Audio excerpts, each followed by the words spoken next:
Ketawa. Ada momen haru nggak Curhat sih? Mas, curhat.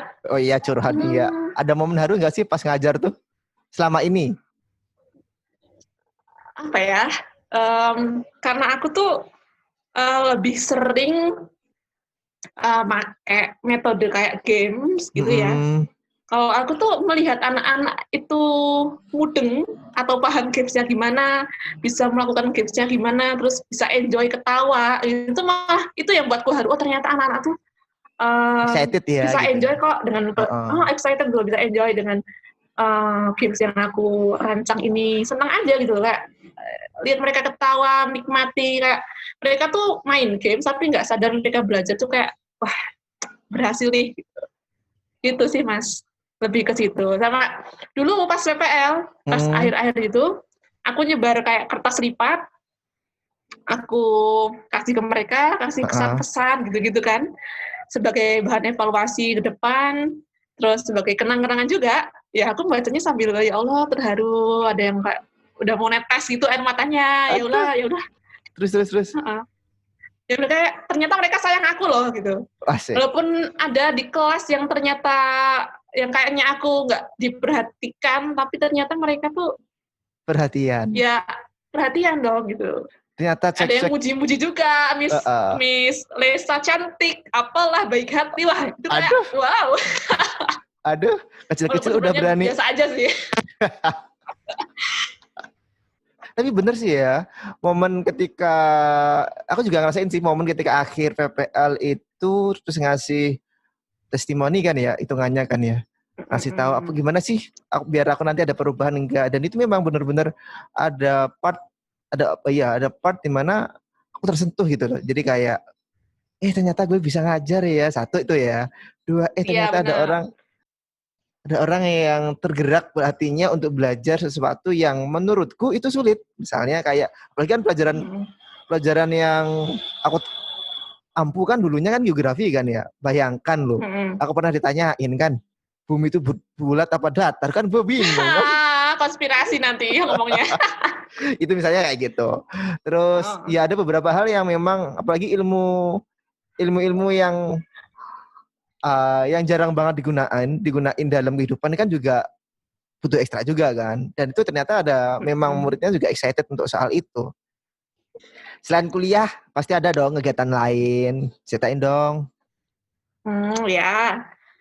Selain kuliah, aku juga Tadi bilangnya Hima. join Hima. ya gimana nih ada beberapa organisasi yang aku ikuti nih kayak Hima, nggak bahasa Inggris. Cuma aku di sana cuma 1 tahun aja. Terus aku juga join UKM penelitian.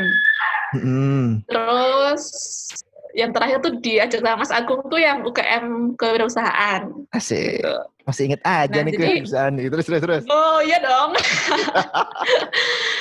Terus kemarin juga, kalau yang itu aku sempat kayak ikut volunteer juga, cuma kayaknya setelah lulus deh.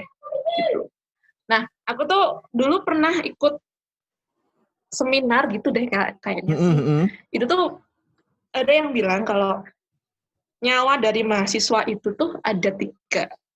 Apa itu? Yaitu akademik, organisasi, dan prestasi itu katanya. Prestasi. Jadi aku tuh mencoba untuk iya ya, aku pengen punya nyawa yang utuh ketika jadi mahasiswa gitu ceritanya. Jiwaku utuh. Terus selain tidak terus setengah-setengah. selain aku berusaha untuk kuliah yang benar, aku juga ikut organisasi dan aku berusaha untuk berprestasi dengan caraku sendiri, karena menurutku untuk bisa punya prestasi tuh punya banyak ranah ya dan punya jalannya masing-masing kayak gitu. Nah, karena aku ikut UKM, nah aku mencoba untuk mengembangkan diri tuh, karena menurut aku tuh pengembangan diri selama kuliah tuh sangat penting ya. Jadi selain mengembangkan skill organisasi, skill berprestasi gitu, misalnya kayak apa ya, presentasi gitu kan termasuk skill ya. Nah aku ikutnya kayak lomba-lomba karya ilmiah, bisnis plan gitu-gitu sih. Jadi selain berorganisasi, aku juga bisa berprestasi di satu tempat, punya satu wadah gitulah, kayak gitu sih. Prestasi menurut kamu apa? Bagi mahasiswa Susah maksudnya. ya. Bagi mahasiswa, bagi Lesa dulu pas jadi mahasiswa, apa prestasi?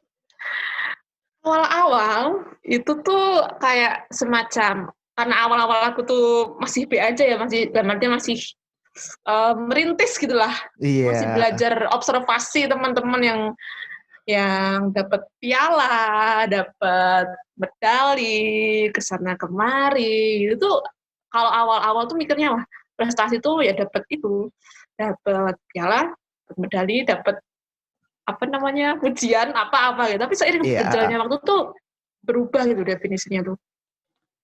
Prestasi itu kalau menurut aku tuh ya kayak apa ya, sesuatu hal yang kita capai setelah kita berusaha, berikhtiar dan berdoa, entah itu apapun wujudnya sih. Dan aku tuh lebih luas memaknai prestasi itu, bukan hanya sekedar piala, medali atau penghargaan gitu sih. Gitu.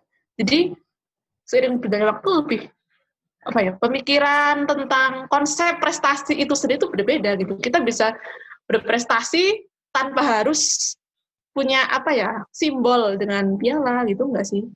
Berprestasi itu mungkin misalnya kita bisa punya misalnya kita bikin kayak gerakan sosial gitu, dan akan ada rasa greget di hati gitu loh Mas. Itu menurutku udah prestasi sih. Mungkin aku punya greget di hati ketika aku bisa bantu orang karena aku ikut gerakan sosial, misalnya dalam menggalang dana atau apa. Aku tuh buat prestasi buat diriku sendiri gitu. Dan menurutku tuh kalau sekarang kalau kita punya punya pemikiran yang sempit terhadap prestasi gitu kan, nanti ujung-ujungnya tuh kita nyari validasi gitu. Aku udah juaranya nih, aku pengen orang lain mengakui aku tuh hebat gitu, malah stres sendiri gitu. Jadi kayak jadilah orang yang berprestasi menurut versimu dan jalanmu sendiri gitu. Asik. Jadi lagunya Hindia nih, ya kan? Cari validasi. Oh iya ya? Iya dong. Terus prestasi yang sampai sekarang terkenang apa nih? Yang paling terkenang gitu? Aduh, apa ya Mas ya? tiap prestasi gitu kan. Yang menurut aku prestasi itu pasti punya kenangan sendiri, entah di perjuangannya, entah kenangannya atau memorinya gitu kan. Cuma yang jelas aku nggak mau nyebut prestasi apa gitu ya, karena menurutku yang jauh lebih berprestasi itu banyak daripada aku gitu Mas. Tapi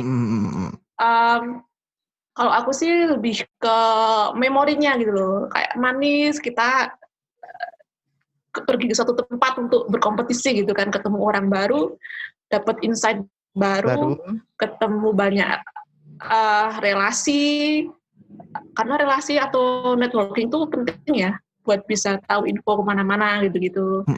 Kemudian yang penting lagi adalah kan kalau kita lomba itu kan kita dapat pembiayaan ya, dapat dana dari UNIF kan atau fakultas gitu kan. Nah, di proses itu malah yang kita jadi lebih banyak belajar tentang birokrasi, terus kita jadi belajar negosiasi biar mungkin dananya ditambah misalnya kan.